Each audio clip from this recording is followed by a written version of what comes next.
नमस्कार। हम बात कर रहे हैं औरंगजेब की धार्मिक नीति की। जैसा कि पूर्व के वीडियोज़ में हमने देखा कि अकबर, उसके पश्चात जहांगीर और तत्पश्चात शाहजहां, इन तीनों मुगल बादशाहों के समय में किस प्रकार से धार्मिक नीति कट्टरता की ओर बढ़ रही है, ये अनुदार होती हुई जा रही है और असहिष्णुता की ओर बढ़ती हुई हमें दिखाई देती है। अकबर ने जिस धार्मिक नीति या सहिष्णुतापूर्ण धार्मिक नीति का जो अवलंबन किया था, वो आने वाले मुगल बादशाहों द्वारा किस तरह से वो अनुदार होती हुई हमें दिखाई देती है, जिसमें हमने अकबर, जहांगीर और शाहजहां की धार्मिक नीतियों के बारे में चर्चा की। और तत्पश्चात हम देख रहे हैं कि औरंगजेब के शासनकाल में ये इस नीति को किस तरह से आगे बढ़ाया गया। औरंगजेब के बारे में हम सब जानते हैं कि औरंगजेब एक कट्टर सुन्नी मुसलमान था जो कुरान के नियमों का पालन करने और दारुल हर्ब को दारुल इस्लाम में बदलना चाहता था। दारुल हर्ब का मतलब यह है कि गैर मुस्लिम से दारुल इस्लाम, मुस्लिम राष्ट्र में इसको बदलना चाहता था। और वो इसी नीति को लागू करने के लिए अपने पूर्व के बादशाहों की नीति में पूर्ण रूप से उसने परिवर्तन किए और इसके लिए कई उपाय उसने किए थे।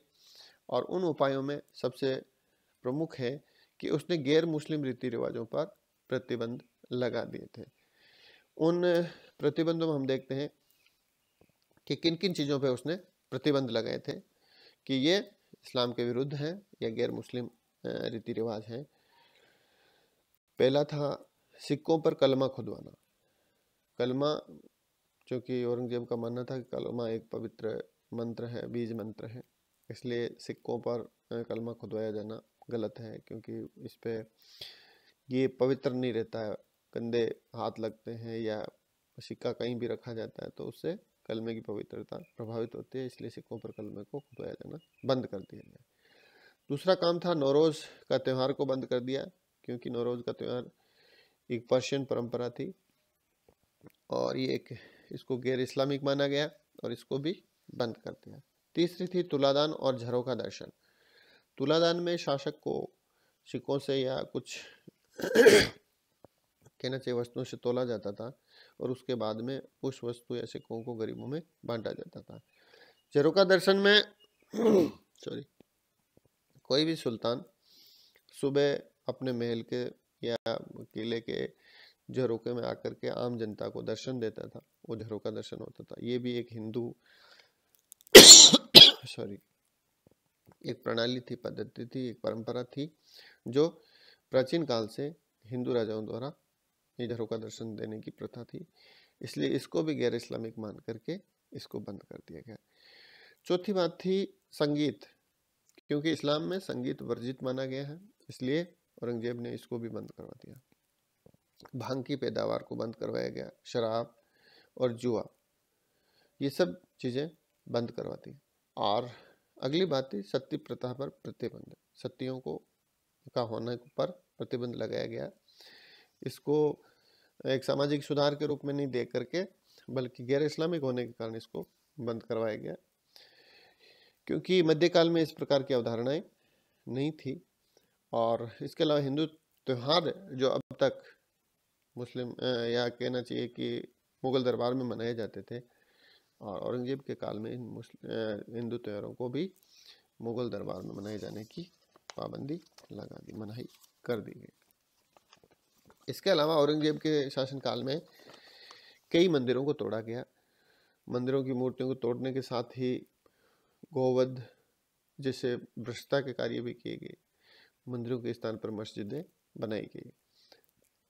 इसके अलावा कट्टर मुसलमानों की या हम कहें कि मुल्लों की को तुष्ट करने के लिए, उनको संतुष्ट करने के लिए, उनकी आय का एक जरिया बनाने के लिए उसने 1679 में उसने गैर मुस्लिमों यानी जिम्मी जिनको कहा जाता है, हिंदुओं पर टैक्स लगाया गया था।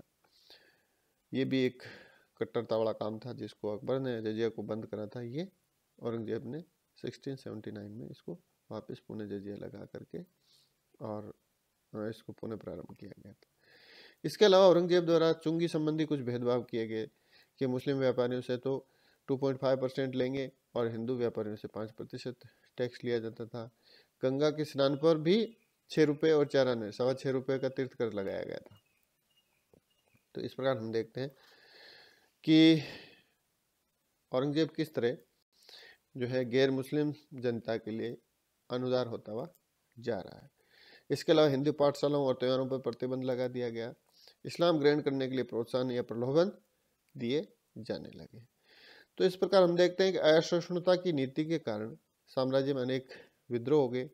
इसका रिजल्ट भी उसी काल में दिखाई दिए, जिसे मथुरा में जाटों का विद्रोह, हरियाणा में सतनामियों का विद्रोह, पंजाब और उसका आसपास के क्षेत्र जहाँ पर सिखों के विद्रोह हुए। इसके अलावा राजपूतों और मराठों के साथ संघर्ष हुआ, वो भी काफ़ी कुछ धार्मिक शक्ल उसने इख्तियार कर ली थी, जिसमें औरंगजेब असफल हुआ और मुगल साम्राज्य के पतन में एक कारण ये धार्मिक नीति बनी। तो इस प्रकार हम कह सकते हैं कि अकबर की सहिष्णुता की नीति आगे चल करके औरंगजेब के शासनकाल तक आते आते ये असहिष्णु और कट्टरतापूर्ण बन गई थी। धन्यवाद।